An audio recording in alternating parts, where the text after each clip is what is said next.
Bismillahirrahmanirrahim. Assalamualaikum warahmatullahi wabarakatuh. Kita berjumpa lagi teman-teman di channel Abdurrahman Al-Barru untuk berbicara mengenai totok tubuh. Bagaimana kami memberikan tutorial seperti ini tentang bagaimana untuk totok tubuh itu, karena jalan tubuh manusia ada 14 titik inti, itu mengenai titik yang pertama yang banyak dialami oleh manusia, yaitu gejala hipertensi, atau yang kedua yaitu stroke. Ini yang paling banyak dialami, diderita oleh orang. Kalau jantung itu karena ini tinggi radikal bebas, sehingga menjadi prioritas utama atau pertolongan pertama, minimal kita selalu gesek-gesek titik yang pertama yang di dalam tubuh sekitar ini, kita gesek-gesek tuh. Jadi ini dibilang refleksi totok tubuh karena memang tubuh yang direfleksi. Arti totok itu disentuh begini, itu seperti ini, alat bisa dipakai kalau ngebut. Jadi salah satu titik ini teman-teman, jadi tidak perlu yang selalu yang diantara kita ada yang merasa pintar, tidak. Yang jelas yang paling bagus yang refleksi itu yang kita melakukan refleksi kalau kita pernah jadi pasien. Karena jadi pasien itulah ilmu yang sesungguhnya sebenarnya. Karena apa? Karena kita rasakan sendiri dan kita bisa aplikasikan ke orang lain atau gunakan untuk orang lain apabila orang yang merefleksi itu mau memindahkan ilmunya. Jadi selama ini kami lakukan itulah yang selalu jadi pasien ke orang-orang yang mau mengajarkan ilmunya. Karena ilmu refleksi memang sangat mudah dilakukan, tapi tergantung orang yang mau menggunakannya. Tapi yang tonton video ini jangan lupa di subscribe, like, share ke teman-teman supaya kami selalu berbagi video yang bermanfaat di antara kita. Dan untuk selanjutnya, penyakit yang diderita banyak orang karena selalu panik kalau ada gejala di dalam dirinya. Itulah penyakit yang sebenarnya sulit disembuhkan, dan yang menyembuhkan itu mari kita selalu seperti ini. Kalau guncang begini mungkin sama dalam darah itu, kalau guncang baru kita buka seperti dia ini mengandung angin, baru kita buka pasti dia tumpah kalau dia masih guncang. Kalau dia tenang baru dibuka, dia tenang saja. Jadi itu penyakit kalau dalam diri kita guncang, kita bisa duduk sejenak supaya kita bisa mengimbangi itu informasi yang masuk. Karena ini informasi membuat orang banyak sakit. Karena di dalam jari-jari ini, tapi ini titik yang pertama teman-teman. Titik yang kedua untuk mengatasi, untuk meredam seperti jantung, kita gosok di sini. Jadi ini untuk meredam, dan tidak kami menyembuhkan untuk menyembuhkan, karena yang menyembuhkan itu hak yang menciptakan kita. Dan tidak ada di muka bumi ini untuk menyembuhkan manusia, sesama manusia. Seperti meja ini pasti tidak bisa disembuhkan sesama meja. Karena apa? Karena meja ini dibuat oleh manusia, jadi kalau dia rusak pasti diperbaiki oleh manusia. Jadi cukup disusun. Jadi ini manusia cukup saling membantu dan berusaha untuk membantu sesama makhluk, yaitu manusia. Dan kenapa kita selalu mengharap ridho Allah Subhanahu wa taala? Karena di dalam surah Wal Asri itu disebutkan saling mengingatkan. Jadi kalau kita mendapatkan saudara-saudara kita yang kendala sakit, marilah kita memberikan motivasi yang untuk memberi semangat. Jangan memberikan motivasi yang tidak bermanfaat di dalam tubuhnya. Karena penyakit di dalam tubuh itu tidak ada obatnya kalau orangnya mau ikhlas. Karena penyakit yang sesungguhnya yang di dalam tubuh manusia yang dialami sulit sekali disembuhkan, penyakit yang mengenai hatinya. Karena selalu mau marah dan susah menerima kenyataan di buka buminya Allah. Karena kalau dia bisa menerima penyakit yang dia derita ataupun dia mensyukuri karena ada hikmah di balik itu, maka dia mungkin diberikan kesembuhan secepat dia tidak bayangkan. Karena kalau kita mungkin berpikir 3 bulan atau keputusan ahli kesehatan 4 bulan ini akan orang stroke ini bisa jalan atau 3 hari. Tapi kalau Sang yang menciptakan kita atau Allah yang menciptakan kita yang bisa menyembuhkan sekejap saja. Sekejap yang kita tidak bisa bayangkan. Karena apa? Karena informasi bisa sampai di luar negeri kalau kita menelpon dan atau kita cek orang saudara-saudara kita ada di luar sana, sekejap saja bisa sampai. Begitu lebih cepat daripada itu kalau Allah mau menyembuhkan hambanya dia kehendaki.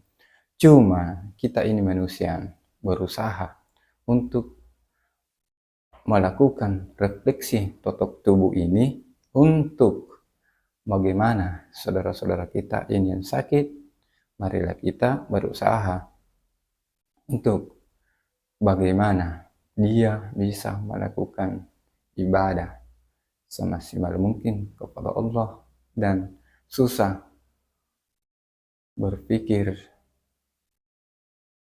positif. Marilah kita mengajak diskusi dia sesuai dengan hobinya.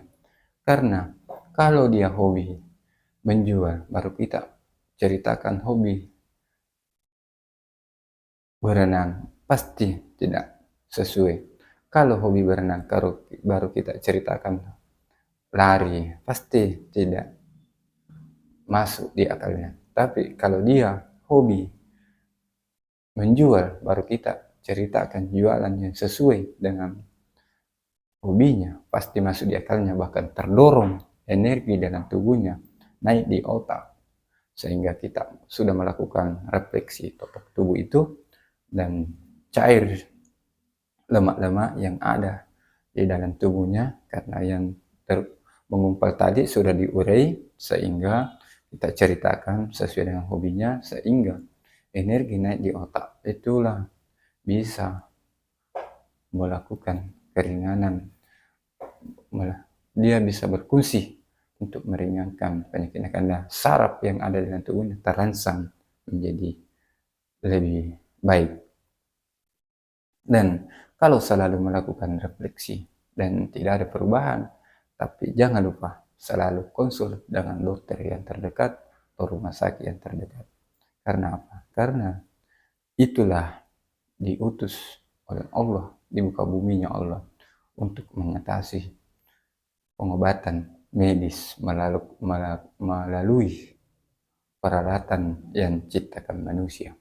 Ya, karena refleksi hanya bisa mengurai lemak yang tersumbat dan lemak yang mengumpal di dalam tubuh manusia. Karena refleksi ini memang dari nenek moyang kita selalu dilakukan sebelum ada pengobatan canggih yang seperti sekarang ini. Tapi jangan lupa, karena ia bisa melakukan kesembuhan hanya Allah Subhanahu wa Ta'ala. Jangan juga lupa selalu berserah diri kepada Allah. Karena yang sakit itu, teman-teman, dimanapun berada, yang sakit itu bukan sebenarnya penyakit yang parah kalau tubuh manusianya yang sakit. Kan seperti yang parah itu kalau hatinya yang sakit. Karena itulah marilah kita memelihara. Sulit menerima kenyataan, itulah hati yang sakit. Dan yang selanjutnya, kenapa selalu dikatakan hati yang berbahaya? Kalau itu hati yang sakit, semua kenyataan di depan mata sulit diterima. Cuma dia bisa terima satu sesuai dengan hobinya. Tidak bisa dilakukan seperti ini. Orang sakit tidak bisa selalu memikirkan dunia 80%, 50% tidak bisa. Cukup memikirkan dunia, makan saja. Karena Allah sudah menjamin kehidupan manusia. Jadi, jangan selalu memikirkan banyak dunia kalau orang sakit. Cukup pikirkan kedekatan kepada Allah. Kalau ada kejadian menimpa dirimu atau diri kita yang sakit, marilah kita memperbaiki, ikhlas menerimanya. Kenapa? Karena itulah mungkin ada hikmah di balik itu. Tapi kalau kita gagal menerimanya dengan ikhlas, selalu hati kita sakit, maka penyakit ini kita diderita. Jangankan diderita selama hidup, mungkin diderita di dunia ini, lebih-lebih di dalam kubur. Ini yang bahaya. Kalau masuk ke dalam kubur, susah untuk disembuhkan. Karena apa? Siapa yang bisa mengobati kecuali anak yang soleh. Tapi kalau penyakit kita memang dari kecil sakit hati, marilah kita berusaha hidup yang lebih baik, menerima semua kenyataan yang di muka buminya Allah. Karena apa? Karena kenyataan ini memang susah diterima, sama dengan saya sendiri selaku melakukan introspeksi diri. Ternyata inilah yang terbaik diciptakan untuk kita. Dan kami belajar ilmu refleksi dari ke orang, ternyata ilmu yang juga sekarang beredar yang kebanyakan yang dituntut adalah sertifikat. Jadi kami menghimbau teman-teman refleksi, ya marilah kita belajar dan lebih baik, dan jangan menganggap rendah orang lain. Itulah penyakit yang sesungguhnya. Karena apa? Kalau kita mati, mungkin selalu bilang mau kembali berbuat yang sebaik-baiknya, tapi tidak akan terjadi. Kan tidak ada orang mati kembali di muka bumi Allah. Jadi sebelum kita meninggal, marilah kita berbuat ya semaksimal mungkin. Banyak orang mau sembuh, tapi keikhlasan berobat hampir tidak ada. Hanya gayanya mau berobat, tapi tidak ikhlas melakukan pengobatan. Maka itulah tidak akan sembuh-sembuh.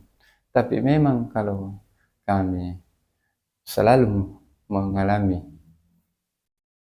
survei yang ada di bawah bumi Allah, 100% manusia melakukan, orang yang 100% manusia disurvei, nah maka 80% itu cenderung sulit menerima kenyataan dan 20% yang bisa menerima kenyataan. Tapi tidak ada yang tidak bisa di sini. Kalau tukang atau ahli kesehatan ini memberikan motivasi yang terbaik, itulah berubah total. Jadi kalau orang sakit itu selalu mengikuti arahan ahli kesehatan seperti dokter atau ahli kesehatan yang lainnya, atau ahli toto tubuh, atau ahli toto yang lainnya, atau refleksi yang lainnya, pasti melakukan arahan.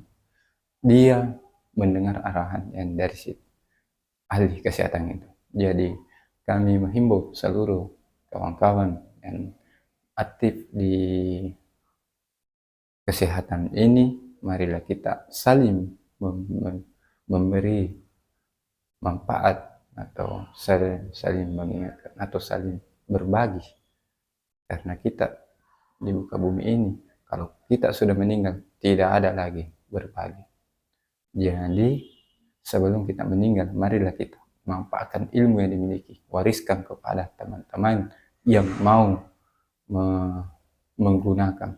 Tapi kita rasakan saat ini, karena mungkin memang zamannya memang kalau tidak membayar, tidak diberi izin masuk, inilah yang menjadi masalah. Kalau memang tidak mampu, kami selalu melakukan diskusi kepada teman-teman, tapi sulit memang teman-teman sebagian pasti selalu melakukan harus bayar. Inilah yang menjadi masalah yang dihadapi era sekarang ini. Tapi mudah-mudahan untuk selanjutnya dan melalui video ini bisa kita saling mengingatkan, jangan nomor satukan uang, tapi nomor satukan persaudaraan dan persahabatan dan silaturahim yang penting. Itulah yang menjadi komitmen kita untuk memperbaiki diri dan baru bisa bermanfaat kepada orang, karena manusia sebenarnya manusia yang sesungguhnya yang bermanfaat sesama manusia. Jadi kalau diutamakan uang, jangan harap bermanfaat kepada sesama makhluk. Tapi kalau kita mengutamakan persaudaraan, persahabatan, dan pertemanan untuk silaturahim yang lebih baik, itulah yang terbaik. Jadi ini yang selalu kami tekankan dan pesankan kepada saudara-saudara kami di luar dimanapun berada, selalu melakukan yang terbaik. Janganlah selalu mengutamakan, karena memang teman-teman, jangankan saudara teman-teman yang dimanapun berada, kami yang dapati memang banyak nomor satu kemuan, nomor dua kan persahabatan dan persaudaraan, pertemanan dan silaturahim, dia nomor tiga akan bahkan ada tiadakan. Jadi inilah yang tidak betul sebenarnya. Dan orang yang nomor satu kan uang pasti sering kecewa, dan kekecewaan yang paling berbahaya, mengharap sesama manusia, dan kegembiraan yang sesungguhnya dan yang menjanjikan adalah janji Allah Subhanahu wa Ta'ala. Ya, itulah kita harap. Jadi marilah kita selalu melakukan silaturahim, karena kami memang orangnya tidak normal seperti manusia yang luar yang melakukan refleksi lainnya. Kami melakukan tidak normal kelihatan, tapi tidak pernah berniat untuk nomor satukan uang.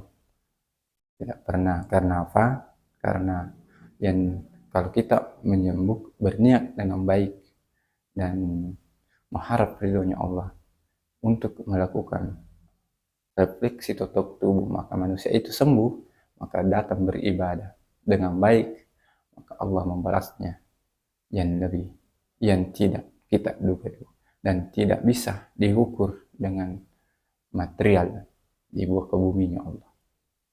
Dan yang punya bumi ini Allah, bukan makhluk. Jadi janji yang sesungguhnya yang bisa diharapkan hanya janji Allah. Tidak ada sesama makhluk. Jadi jangan lupa di subscribe, like, share ke teman-teman supaya kita bisa berbagi untuk selanjutnya. Dan yang kami pesankan yang terakhir, marilah kita saling berbagi yang terbaik, karena itulah yang apabila kita bisa melakukan yang terbaik, maka itulah yang diterima. Maka apabila kita melakukan yang terburuk, maka itulah yang didapat. Dan apapun yang dibuat di muka bumi ini, pasti kita yang akan dapat. Jadi marilah kita selalu introspeksi diri dan memperbaiki dan melakukan, jangan merasa hebat, karena yang hebat hanya Allah, tidak ada manusia hebat. Jadi kami pesankan saudara-saudara kami, sahabat-sahabat kami dan teman-teman kami, jangan lupa di subscribe, like, share ke teman-teman supaya selalu kita berbagi yang bermanfaat. Dan lebih dan kurangnya, assalamualaikum warahmatullahi wabarakatuh.